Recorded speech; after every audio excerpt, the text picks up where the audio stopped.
भरोसे का है और भरोसा काले कोट का है। लेकिन जब काला कोट ही कहा जा सकता है फर्जी दस्तावेजों के साथ, फर्जी डिग्रियों के साथ पकड़ा जाए, और यह बड़ी खबर रही है जब बार काउंसिल ऑफ इंडिया और उत्तर प्रदेश की जो काउंसिल है उसने मिलकर एक अभियान चलाया कि जितने भी वकील हैं उनकी जो डिग्री है, उन्होंने बीए कहां से किया, एलएलबी कहां से की, हाई स्कूल इंटरमीडिएट की डिग्री, जो सत्यापन होता है, जो सर्टिफिकेशन होता है, जब उसका अभियान चलाया तो बड़े चौंकाने वाले आंकड़े निकल के आए। लगभग 100 से ज्यादा लोग चिन्हित किए गए।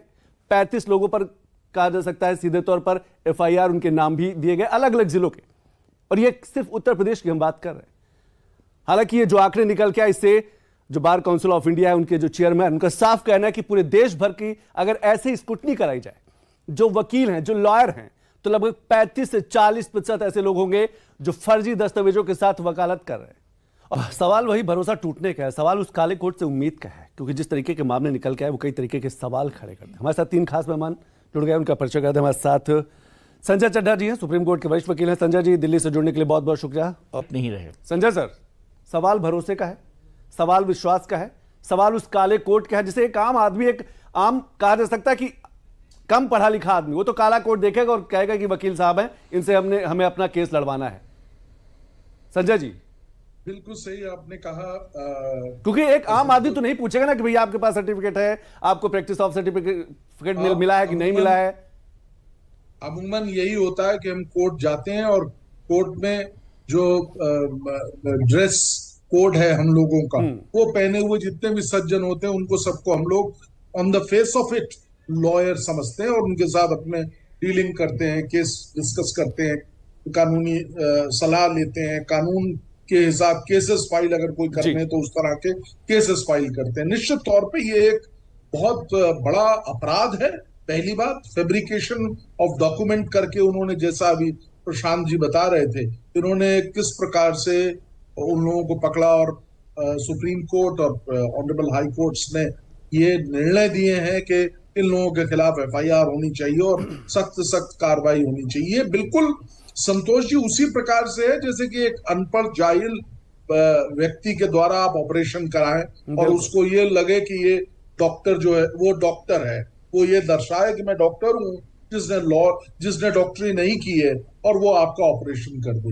लॉ एक कोई ऐसे साधारण विधा नहीं है। लॉ अपने आप में, इसमें बहुत पढ़ने की आवश्यकता होती है, केस लॉज की जानकारी होनी चाहिए, कानून की जानकारी होनी चाहिए। और मैं आपको बताऊं, कई बार लिखित कानून कुछ होता है और उसके ऊपर सुप्रीम कोर्ट या कॉन्स्टिट्यूशनल कोर्ट्स ने निर्णय दिए होते, वो जो है वो लॉ की नजीर बनते हैं और उसके हिसाब से चलता है।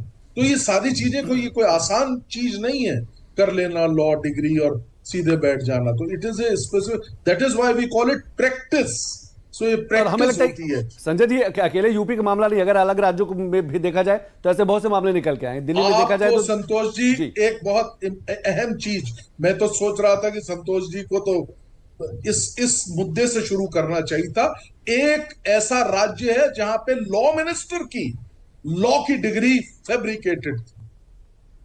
अच्छा, अब आप क्या कहिएगा? और ये कहीं और नहीं, भारत की राजधानी की मैं बात कर रहा हूं। पिछली सरकारों में हमने देखा कि एक लॉ मिनिस्टर यहां बने थे दिल्ली राज्य के, और उन्होंने काफी समय परफॉर्म किया और उसके बाद ये पाया गया कि उनकी झूठी डिग्री है, उनके ऊपर एफआईआर हुई और कोर्ट का बाकायदा निर्णय आया जो उनके खिलाफ था। तो अब क्या कह सकते हैं? बिल्कुल ढेरों मामले, बस जांच, जैसे कि प्रशांत जी कह रहे हैं ना, हमें तो सुप्रीम कोर्ट का एक वर्डिक्ट भी है, मुझे याद नहीं आ रहा, लेकिन सुप्रीम कोर्ट में एक वर्डिक्ट आया था, उन्होंने कहा था कि जिन वकीलों पर फर्जी मामले हैं, मतलब जिन वकीलों पर आपराधिक मामले हैं, वो दूसरे का केस कैसे लड़ सकते हैं। मैं इसमें थोड़ा सा प्रकाश चाहूंगा कि आप थोड़ा इसको क्लियर करें।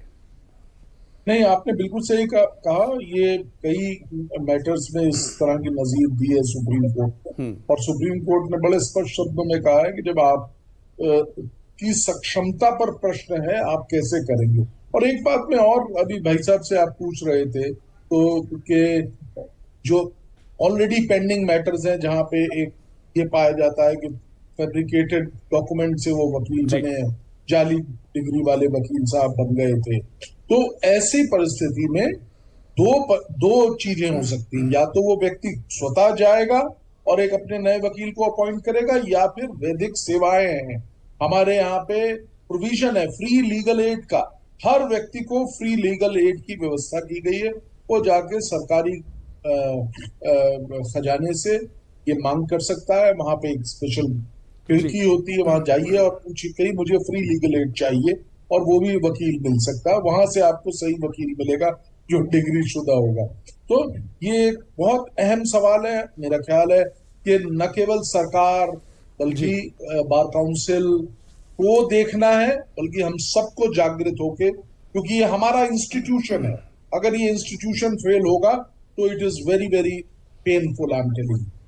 बिल्कुल आपने सही कहा, और शायद इसीलिए बेहद जरूरी है जागरूकता की। और बार काउंसिल ऑफ इंडिया हो या बार काउंसिल उत्तर प्रदेश की बात की, अलग राज्यों की बात करें, अब हमें लगता है संजय सर किस तरीके से देख पा रहे हैं, क्योंकि एक आंकड़ा लेते हैं। मैं संजय जी मैं आपके पास आऊं, उससे पहले एक आंकड़ा और आ रहा है। उत्तर प्रदेश का एक आंकड़ा है, वो भी देख लेते हैं कि जो आपराधिक मामलों की लगातार बात कर रहे हैं कि कितने आपराधिक मामले कितने वकीलों पर हैं और कौन कौन से मामले, वो एक आंकड़ा आ रहा है। क्योंकि जब हम उत्तर प्रदेश के वकील कितने आपराधिक मामलों की बात करें तो कितने वकीलों पर आपराधिक मामले, लगभग 4157 वकीलों पर 5056 अलग अलग तरीके के आपराधिक मामले हैं।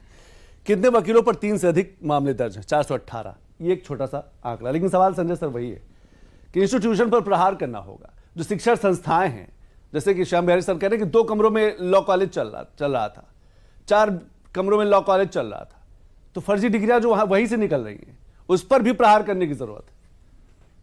संतोष जी, बहुत स्पष्ट शब्दों में ये एक रिक्वायरमेंट है कि हर लॉ विधि संस्थान, हर विधि इंस्टीट्यूट को अप्रूवल की आवश्यकता होती है बार काउंसिल ऑफ इंडिया का।